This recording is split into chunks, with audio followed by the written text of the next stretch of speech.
दोस्तों, आज हम एवरीबॉडी लव्स डायमंड्स के दूसरे और आखिरी पार्ट का एक्सप्लेनेशन करने जा रहे हैं। अगर आपने अभी तक पहला पार्ट नहीं देखा हो तो आपको डिस्क्रिप्शन में पहले पार्ट की लिंक मिल जाएगी।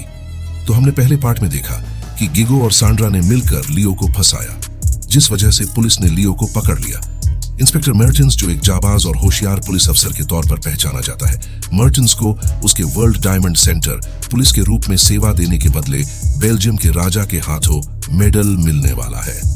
मगर उससे पहले ही वर्ल्ड डायमंड सेंटर में हुई चोरी की खबर आ जाती है। मर्टेंस जल्द से डायमंड सेंटर पहुंचता है और अपनी छानबीन शुरू करता है। उसे लियो और उसके साथियों द्वारा रखे गए सिंथेटिक हीरे मिलते हैं। पुलिस वालों को लगता है चोर हड़बड़ाहट में आधा माल यहीं छोड़ गए हैं।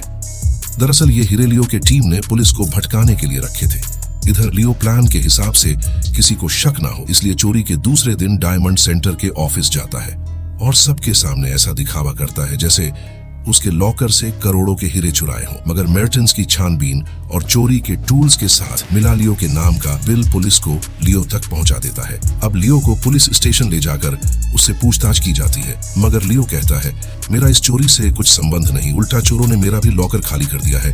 अब मैं कंगाल हो गया हूँ। लियो को अब जेल भेजा जाता है। जेल में लियो को मिलने एक लॉयर आता है। इस वकील का नाम है जॉन लवग्रोव, लेकिन लियो ने कोई लॉयर हायर नहीं किया था। लवग्रोव लियो की उलझन समझता है और उसे बताता है असल में मैं तुम्हारा लॉयर नहीं हूँ, मैं मेरे क्लाइंट की तरफ से आया हूँ। लवग्रोव कहता है तुमने जहाँ चोरी की है वहाँ मेरे बहुत से क्लाइंट्स के हीरे भी रखे हुए थे, और मेरे क्लाइंट्स कोई साधारण लोग नहीं है, वो सब आर्म्स डीलर, ड्रग लॉर्ड और टेररिस्ट लोग हैं। अगर तुमने हीरे कहाँ है ये नहीं बताया तो तुम्हारी फैमिली को मार डालेंगे। लियो पहले तो मैं चोर नहीं हूँ का राग अलापता है, मगर बाद में लवग्रोव से कहता है मेरे साथियों ने मुझे धोखा दिया और मुझे यहाँ फंसाया और डायमंड लेकर भाग गए। अगर तुम मुझे जेल से बाहर निकालोगे तो मैं तुम्हें उनके पास ले जा सकता हूँ। लवग्रोव कहता है मैं इस बारे में अपने क्लाइंट से बात करूंगा और वहां से निकल जाता है। जेल में लियो एक बंदे को एक कॉल के $20,000 देकर एलबी को कॉल करता है और गद्दार को ढूंढ निकालने को कहता है। बिना पुख्ता सबूत के मर्टेंस ज्यादा दिन लियो को जेल में नहीं रख सकता, इसलिए मर्टेंस और उसकी टीम लियो के खिलाफ सबूत जुटाने में लगी हुई है। मर्टेंस साइमन वेल्डे, जिसने कुछ साल पहले डायमंड सेंटर में चोरी करने का असफल प्रयास किया था, उसके पास जाता है और उसे लियो के खिलाफ सबूत ढूंढने में मदद करने को कहता है। मर्टेंस को लियो और डायरेक्टर जुडिथ के संबंधों के बीच शक पैदा होता है। मर्टेंस जुडिथ को पुलिस स्टेशन आकर गवाही देने के लिए धमकी देता है, मगर जुडिथ को लगता है कहीं उसकी स्ट्राइपर्स पार्टी वाली बातें सामने ना आ जाए, इसलिए वो मर्टेंस को मना करती है। इसलिए मर्टेंस गुस्से में आकर लियो और जुडिथ का अफेयर होने की खबर प्रेस को देता है। जुडिथ का मुंह बंद करने के लिए लॉयर लवग्रोव जुडिथ को समझाता है कि मुझे पता है लियो ने तुम्हारा फायदा उठाया, इसलिए तुम उससे गुस्सा हो, मगर तुमने मुंह खोला तो तुम्हारा ही नुकसान हो सकता है, पर लियो से बदला लेने का दूसरा एक रास्ता है। इतना कहकर लवग्रोव जुडिथ को आना का नंबर देता है। इधर लियो के अफेयर की खबर देखकर आना गुस्से में है, तभी उसे जुडिथ का फोन आता है। आना जुडिथ से मिलने जाती है। जुडिथ आना को लियो और उसके बीच जो कुछ हुआ वो सब बता देती है।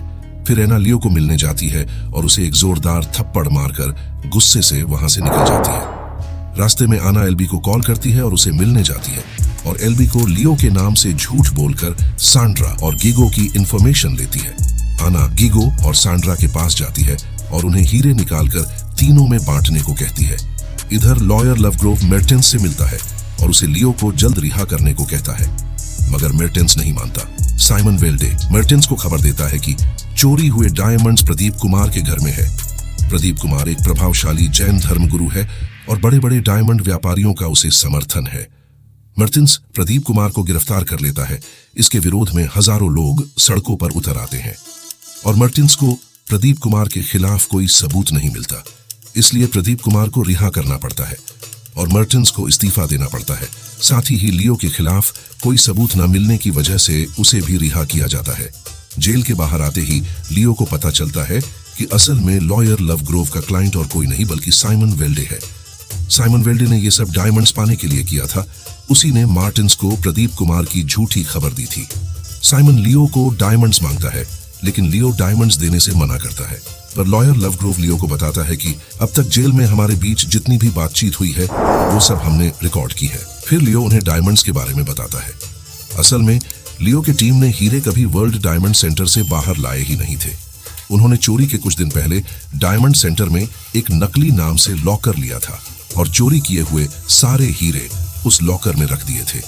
लियो अब साइमन और लव ग्रोव को वहां ले जाता है, पर रास्ते में जेरल्ड खान के लोग लियो को उठा लेते हैं, जो असल में बहुत डेंजर है। लियो को टॉर्चर करने के बाद भी लियो उन्हें कुछ नहीं बताता। खान लियो से सौदा करता है, डायमंड्स के बदले वो लियो और आना को जाने देगा। लियो मान जाता है और उन्हें डायमंड के बारे में बता देता है। इधर आना, सांड्रा और गीगो हीरे निकालने के लिए डायमंड सेंटर जाते हैं। गीगो जैसे ही डायमंड्स का बॉक्स लेकर बाहर आता है, खान के आदमी गीगो के साथ आना और सांड्रा को भी उठा लेते हैं। डायमंड्स जिस बॉक्स में है वो बॉक्स सांड्रा ने डिजाइन किया था और सिर्फ सांड्रा ही उसे खोल सकती है। खान सांड्रा को बॉक्स खोलने को कहता है। सांड्रा बॉक्स खोलती है, मगर बॉक्स में कुछ भी नहीं होता। खाली बॉक्स देखकर सबको झटका लगता है। सांड्रा और गीगो कहते हैं हीरे लियो ने ही निकाले होंगे, मगर लियो खान से कहता है मैं हीरे कैसे निकाल सकता हूँ, मैं जेल में था और हीरे जिस लॉकर में रखे थे वो लॉकर तक सिर्फ गीगो ही पहुंच सकता है और हीरे जिस बॉक्स में रखे हैं उसे सिर्फ सांड्रा ही खोल सकती है, इसलिए डायमंड्स इन्होंने ही निकाले हैं। ये सुनकर खान सांड्रा और गीगो को पकड़ लेता है और बाकी सबको छोड़ देता है। बाहर आने के बाद लियो आना को मनाने की कोशिश करता है, मगर आना कहती है अब क्या फायदा, हमने हीरे तो गंवा दिए। लियो हंसता है और कहता है ऐसा नहीं है, हीरे अभी भी हमारे पास ही है। फिर लियो बताता है मुझे पता चल गया था सांड्रा और गीगो मुझे धोखा देने वाले हैं, इसलिए मैंने हीरे हमारे वाले लॉकर में नहीं रखे, बल्कि मैंने हीरे लेवी के लॉकर में रखे। ये सुनकर आना खुश होती है। अब लियो, आना और एलबी डायमंड सेंटर जाते हैं। उन्हें वहां लेवी मिलता है। लियो खुद डायमंड सेंटर के अंदर नहीं जाता क्योंकि उसे वहां सब पहचानते हैं, इसलिए वो आना को लेवी के साथ अंदर हीरे लाने भेजता है। आना और लेवी अंदर जाते हैं और हीरे निकाल लेते हैं। आना लेवी को उसका हिस्सा दे देती है। थोड़ी देर बाद लेवी अकेला ही डायमंड सेंटर से बाहर आता है। ये देखकर लियो को कुछ शक होता है। लियो जल्द से पीछे के दरवाजे की तरफ जाता है। आना हीरे लेकर भाग रही है और लियो उसके गाड़ी के पीछे भागता है। इसी के साथ इस सीरीज का पहला सीजन समाप्त होता है। अब आगे की कहानी तो अगले सीजन में ही पता चल पाएगी। तब तक आप चैनल को सब्सक्राइब और वीडियो को शेयर करिए। हमें आपकी प्रतिक्रियाओं का इंतजार रहेगा।